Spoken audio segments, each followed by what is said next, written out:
Hi kids! It's me, your Teacher Ian.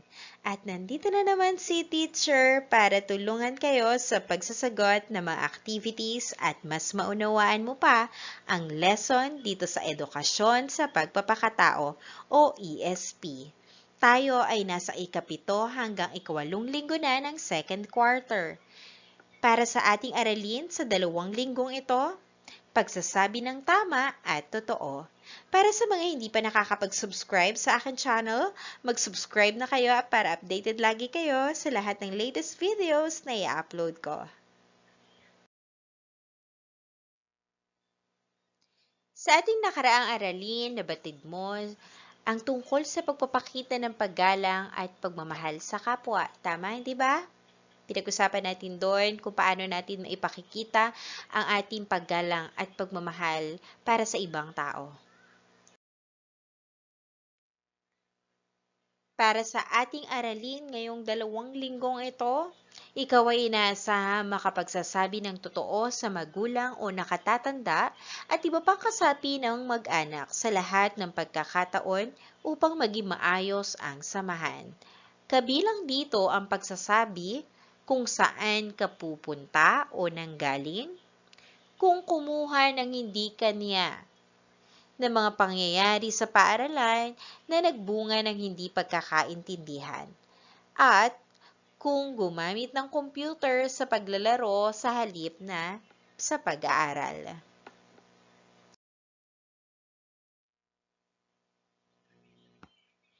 Ngayon ay matututuhan mo naman ang pagsasabi ng totoo. Tingnan ang ating mga paraan na makikita sa mga larawan. Sa letter A, maaari po bang lumabas? Ibig sabihin nito ay humihingi ng pahintulot kung ikaw ay aalis. Hindi lang ito sa bahay, maging sa paaralan kung ikaw ay napasok. Dahil nga tayo ay walang face-to-face, so dito sa inyong bahay, sa iyong nanay, kung ikaw ay lalabas ng bahay, magpapaalam. Sa letter B, kasalanan ko po pag-amin ng isang bagay na iyong nagawa. Halimbawa, nakabasag ka ng baso. Hindi ito para itago mo, kundi sabihin ang totoo sa iyong magulang. Alam mo sa sarili mo na magagalit sila, tama? Hindi ba? Pero kung ito ay itatago mo o ikaw ay magsisinungaling, mas lalo silang magagalit sa iyo. No, mas na-appreciate ng tao kung nagsasabi ng totoo. Sa mga magulang naman, ganito, ang mga bata ay natatakot na magsabi ng totoo dahil sa kanilang isipan, lalo na kung ito ay pagkakamali. Ang kanilang naiisip ay agad-agad magagalit ka. No, na-realize ko yan sa aking mga estudyante na kung saan ayaw nilang magsabi ng totoo dahil ang kanilang nasa isip ay unang reaksyon, magagalit. Ang ipinauunawa ko sa kanila ay ganito, nak, ganito yan. Kung ikaw ay may magagawang kasalanan o ikaw ay may nagawang kasalanan, natural na magkaroon ng hindi magandang reaksyon ng isang tao, lalo na kung nagawan siya ng kasalanan. Ngayon, ito ay para ipabatid sa kanila na kapag ikaw ay nagsabi ng totoo, mas madaling tanggapin ang sitwasyon. Mas madaling unawain. Na halimbawa, hindi mo ba bibigyan ng konsiderasyon ng isang tao na umamin ng kanyang kasalanan? Diba? Sa una, oo, magagalit ka, pero para doon sa ginawa niyang pagsasabi ng totoo, ay ito ay patatawarin. Hindi yung may magawa lang kasalanan, ay may gagawin agad tayong kaparusahan. No? Letter C. Computer games, modules. Yung pinag-iisipan ko alin ang uunahin. Siyempre, doon tayo sa modules, no? Ang gawin muna natin, aral muna tayo bago tayo gumawa ng kasiyahan. No? Yung aral natin, makatutulong to sa ating kinabukasan. Yung kasiyahan, nandyan lang yan. No, pwede nating gawin yan anytime. Letter D, pwede ko pong hiramin. Pagpapaalam sa mga bagay na hindi sa iyo. Halimbawa, gustong-gusto mo yung bag ni ate mo. Dahil hindi naman sa iyo yon, magpaalam ka. Lahat ng bagay na hindi sa iyo, kailangan ng permiso. Humingi ka ng permiso doon sa may-ari. At syempre, ang paghingi ng permiso, ang ibig sabihin nun, antayin mo na sumagot siya. Nangyayari ito sa classroom talaga. Yung kapag nagsusumbong na yung mga bata ko, ganito yung kwento nila. Ma'am, kinuha po ni yung aking lapis. Sasabihin naman yung isinumbong, Ma'am, nagpaalam naman po ako sa kanya. Nagpaalam. Kasi sa paniniwala niya, pumayag yung hiniraman. Yung pala, hindi naman pala sumasagot yung hiniraman, kinuha niya na agad. Sa paghingi ng permiso, antayin mong sumagot yung tao. Katulad ni nanay, halimbawa, hingi ka ng permiso na lalabas ka, antayin mo na sumagot si nanay mo. Ngayon, baka mamaya kasi humingi ka ng permiso kay nanay, nagwawalis si nanay mo. Syempre sa pagwawalis, di ba mas rinig yung pagwawalis kaysa dun sa malayong tunog. Baka hindi ka narinig. Naakala mo nakapagpaalam ka, hindi naman sumagot si nanay dahil hindi ka narinig. O hindi kayo magkakaunawaan. Sa pananaw mo, nagpaalam ka kay nanay, wala siya narinig, hindi niya alam na lumabas ka. Kaya, laging tandaan, sa paghingi ng permiso, antayin mo na sumagot yung tao. Naintindihan?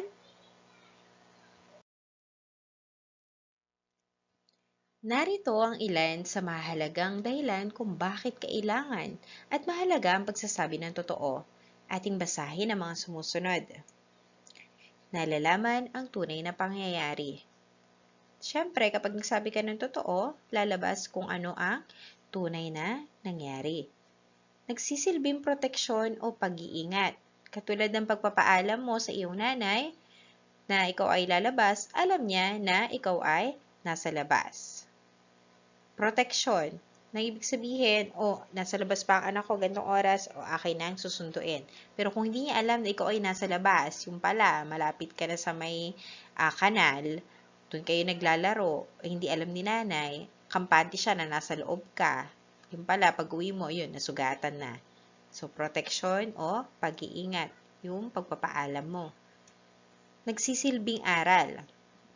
Meron kinuwento sa amin noon, ang aming guro nung ako ay elementary pa lang, tungkol sa pagsasabi ng totoo. Ganito, yung bata ay epileptic. Kapag sinabi natin epileptic, ito yung para nagsisisure yung bata. Ngayon, ginawa na niyang joke. Kumbaga, nagkukunwari-kunwari siya. Ibig sabihin lang, hindi nagsasabi ng totoo. Na sinusumpong siya ng kanyang sakit. Tapos sasabihin niya, joke lang, ganyan. Siguro 3 beses niya inulit na ganun. Tapos yung pang-4, dahil hindi na siya nagsasabi ng totoo na siya, sinumpong ng kanyang sakit. Pero dahil dun sa ginawa niyang hindi pagsasabi ng totoo, hindi na siya pinaniwalaan. Kaya yun, nadala siya sa ospital. Nagsisilbing aral ang pagsasabi ng hindi totoo. Kaya kailangan, sa lahat ng pagkakataon, magsabi tayo ng totoo sa ating mga magulang at sa ibang tao. Nagpapanatili ng tiwala. Tama yun, lalo na sa iyong mga magulang. Kapag ikaw ay lagi nagsasabi ng totoo, paniniwalaan ka niya sa lahat ng pagkakataon. Pero kung ikaw ay lagi nakakaringgan ng hindi totoo, pagdududahan ka na, 'di ba? Kahit na nagsasabi ka na ng totoo sa ganitong pagkakataon, pero dahil doon sa mga nakaraang pangyayari ay hindi ka nagsabi ng totoo, na nagkakaroon ng duda ang isang tao na paniwalaan ka. Ganun ka-importante yung pagiging tapat ng isang tao. Nagpapakita ng kagandahang asal. Oo naman, kapag ang isang tao ay tapat, nangangahulugan lang na mayroon siyang magandang asal. Nagbibigay ng kapayapaan. Totoo, kapag alam mo na yung isang tao ay tapat sa iyo, nagkakaroon ng kapayapaan sa iyong puso dahil alam mong tapat siya sa iyo. nagpapakita ng disiplina. Ganon din yung ibig sabihin doon sa kagandahang asal. At naiiwasan ang away o gulo. Diyan papasok yung tinatawag na chismis. O, di ba? Kaya nagkakaroon ng gulo, may kumakalat na ganito, ganyan, nadadagdagan, hindi na pala totoo, nagkakaroon ng away o gulo. Pero kung magsasabi ng totoo ang isang tao, ay naiiwasan natin ito. Pero maganda kasi yung pagsasabi ng totoo, halimbawa, ay mayroon kang naisabihin sa iyong ate tungkol sa isang bagay, huwag mo nang idaan pa sa kuya mo.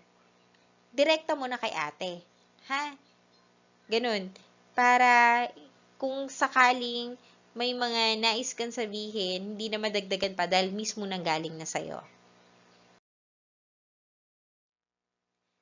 Sa pamamagitan ng pagsasabi ng katotohanan ay mas higit kang magiging masaya. Mapapabuti ka bilang bata. Tiyak na matutuwa sa iyong mga magulang. Totoo yun. Ha? Kapag ang isang bata ay matapat, hindi lang mga magulang ang natutuwa, maging ang ibang tao. Minsan ay natatakot kang magsabi ng totoo. Marami ang ganito, mga bata na takot magsabi ng totoo. Bakit?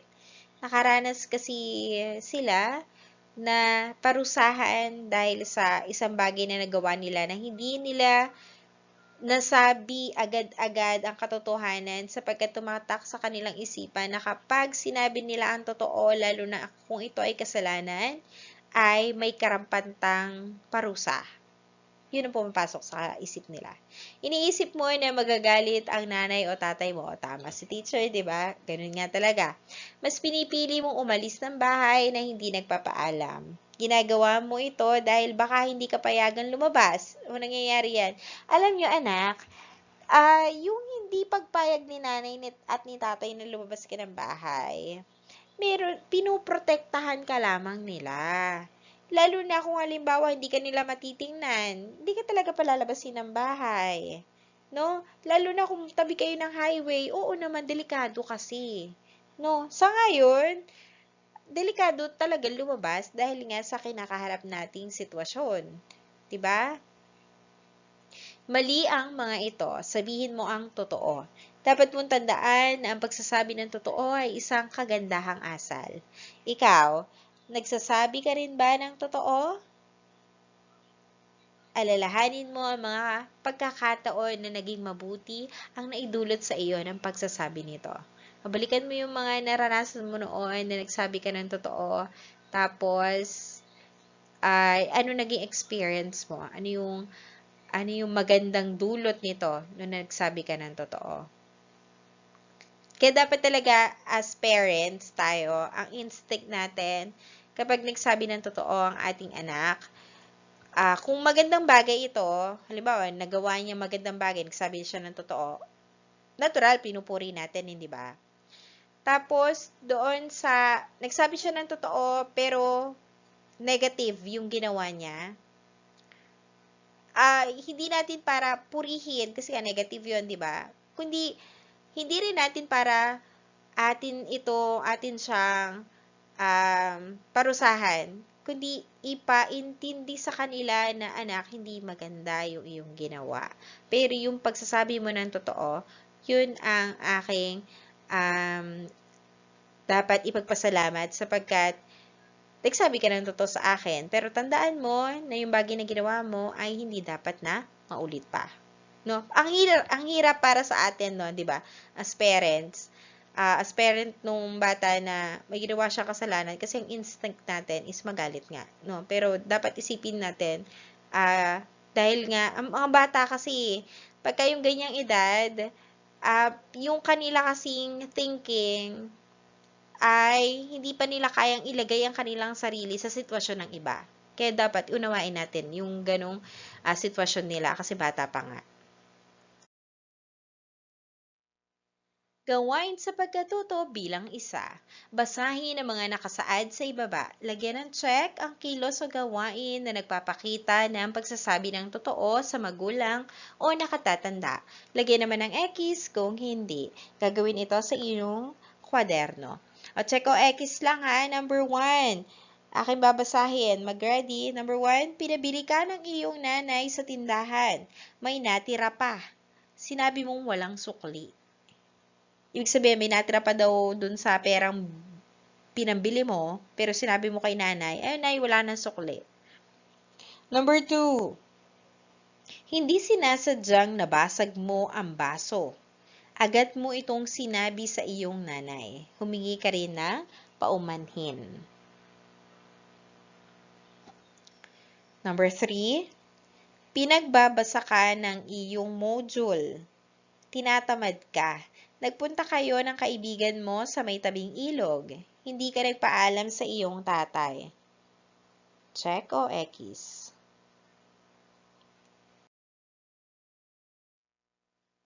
Gawain sa pagkatuto bilang 2. Basahin ang tula. Sagutin ang mga katanungan pagkatapos. Isulat ang sagot sa iyong kwaderno. Sabay-sabay natin basahin ang tulang pinamagatang Ako'y Tapat na isinulat ni J.D. Villoria. Iniisip at winiwika ko parati, pawang totoo at mabuti. Sa magulang aking sinasabi, ang tama at kawili-wili. Maayos na samahan, aming nakakamtan.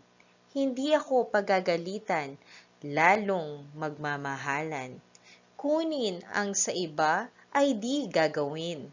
Hinding-hindi magsisinungaling. Kapag nagkamali ay aaminin. Pag-aaral ang palaging uunahin. Dito sa ating tula, nangangahulugan lamang na ang pagiging tapat ay nagdudulot ng mabuti. Sabi dito, yung pagsasabi ng totoo daw ay nagreresulta daw ng mabuting samahan, at yung pagsasabi mo ng totoo, hindi ka pagagalitan sapagkat nagsabi ka ng totoo. Pagsasabihan, oo, pero hindi parurusahan. At ito ay nagdudulot din ng lalong pagmamahalan sa pamilya. At wag daw, sabi dito, yung pagkuha ng bagay na hindi sa iyo ay hindi gagawin. Lalo-lalo na yung pagsisinungaling. Narito na ang mga tanong na inyong sasagutan sa inyong notebook. Number 1, ano ang palaging iniisip at winiwika ng nagsasalita sa tula? Number 2, ano-ano ang mangyayari kung magsasabi ng tama at kawili-wili? Maraming nabanggit dun sa tula, kaya kahit 2 na lang ang isulat sa notebook. Number 3, ano-ano ang binanggit na hindi gagawin?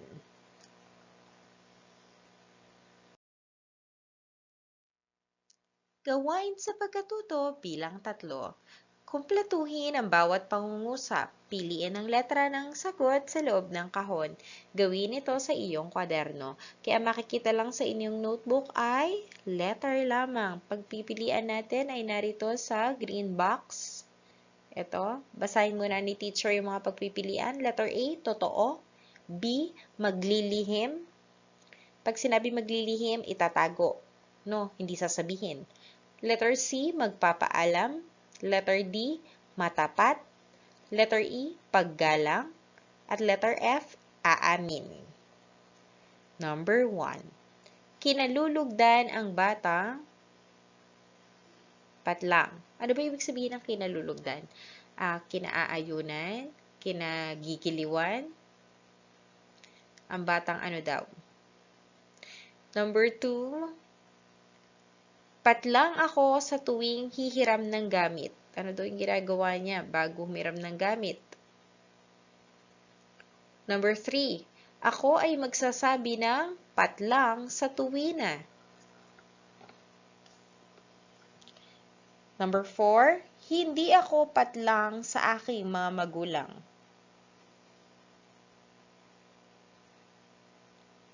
Number 5, ang pagsasabi ng totoo ay tanda ng patlang sa sarili at kapwa.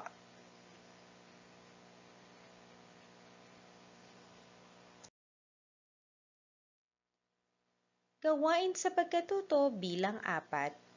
Piliin kung tama o mali ang isinasaad sa bawat sitwasyon. Isulat ang sagot sa iyong kwaderno. Tama o mali lamang ang ilalagay sa inyong notebook. Number 1. Nasira mo ang remote control ng inyong TV. Inamin mo ito sa iyong nanay at agad na nag-sorry. Number 2. Naglaro ka maghapon sa computer shop sa halip na mag-aral ng mga aralin. Number 3. Hindi mo sinabi na nakita mong kinokopya lamang ni Carla ang sagot sa mga gawain. Number 4. Nais mong mamasyal sa parke. Ikaw ay nagpaalam ng maayos sa iyong magulang.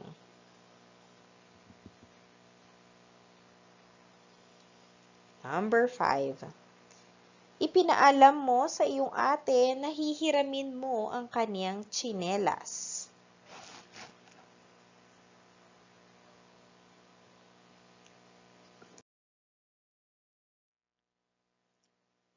Nalaman mo na ang kahalagahan ng pagsasabi ng totoo sa iyong mga magulang, nakatatanda o kasapi ng mag-anak. Ngayon ay tutukuyin mo ang iyong sariling kilos o gawain. O ito ay tungkol na sa iyo, no? Tungkol sa iyong mga ginagawa. Gawain sa pagkatuto bilang 5.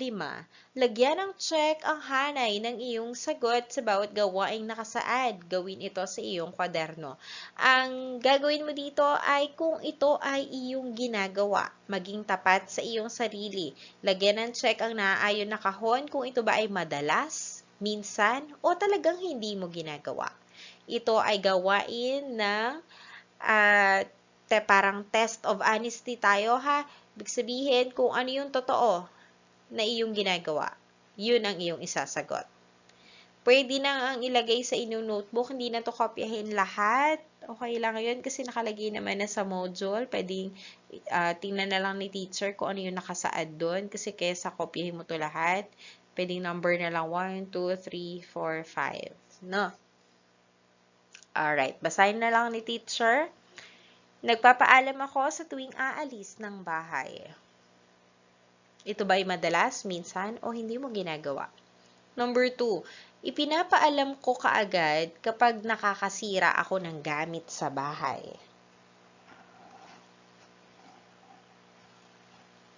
Number 3, nag-aaral ako ng mga aralin sa halip na maglaro ng computer. Number 4, sinasabi ko ang totoong pangyayari. At number 5, nagpapaalam ako sa tuwing hihiram ng gamit.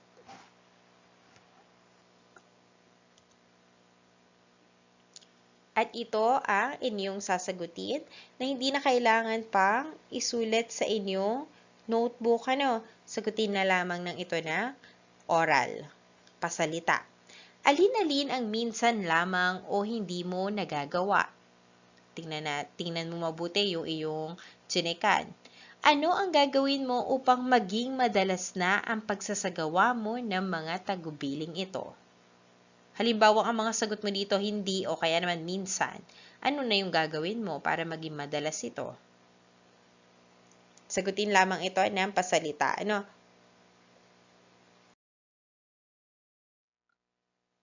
Gawain sa pagkatuto bilang 6. Balikan ang isang karanasan kung kailan sinabi mo ang totoo.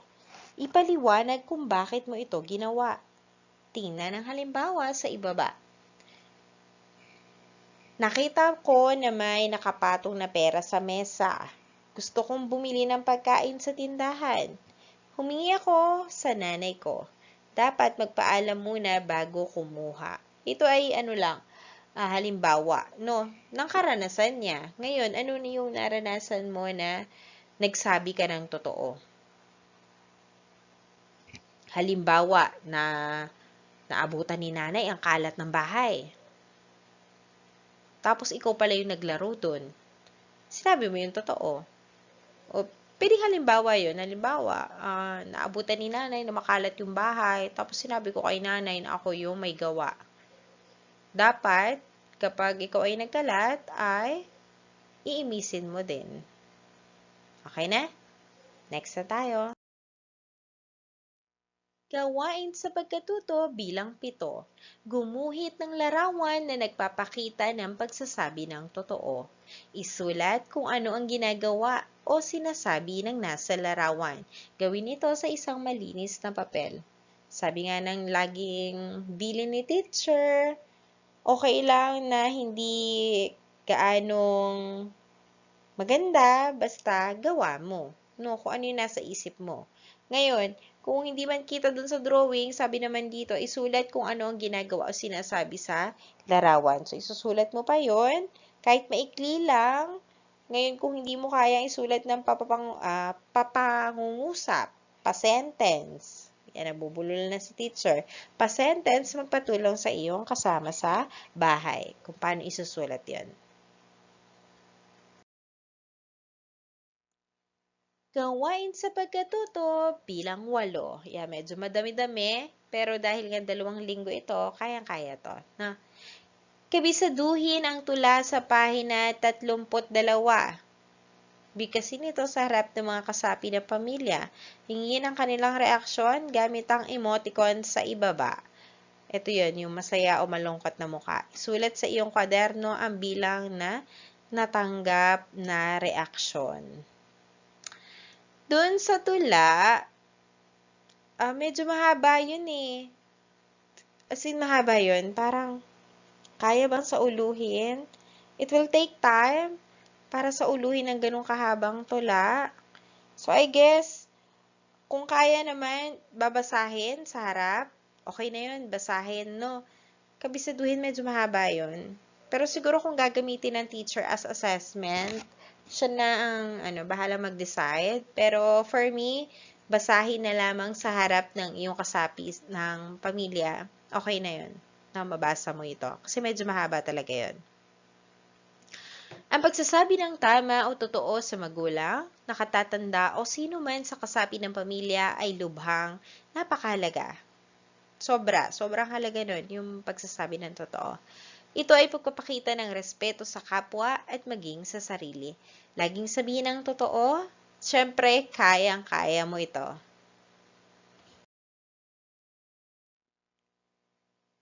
Ito na, bilang pagwawakas, ito ay dapat makita sa inyong notebook. Hindi na kailangang i-drawing, kundi ito na lang kukumpletuhin. Ang patlang, nagsasabi ng totoo at patlang ay higit na patlang ng kapwa. Okay na? That's it. Thank you for watching, kids. Sana at tumatak sa iyong isipan kung gaano kahalaga ang pagsasabi ng totoo para sa magiging mabuting samahan ng pamilya, hindi lang sa pamilya, kundi maging sa ibang tao. See you on my next video. Goodbye!